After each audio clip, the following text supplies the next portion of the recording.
to God, we are free. And there is a demon of slavery that is even mobilizing in the church, where you find even believers, after being born again, they still want to be slaves.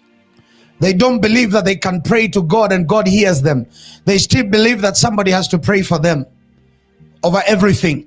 Is a mentality of slavery. Is a slave mentality where you believe that you don't have freedom to anything. You have to depend on somebody to do something. And this yoke must be broken. And Paul advocates it very seriously to the Galatians and to the Ephesians and to the Colossians and to the Corinthians.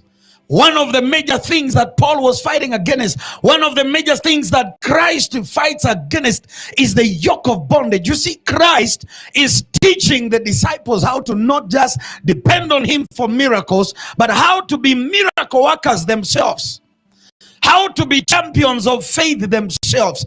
And that's why he allowed several circumstances to happen to them so that they can mobilize for themselves and exercise their freedom. And we'll look into some scriptures and we'll look into some things that Christ was mobilizing in his time on the earth in order to make the disciples free. One of them is the freedom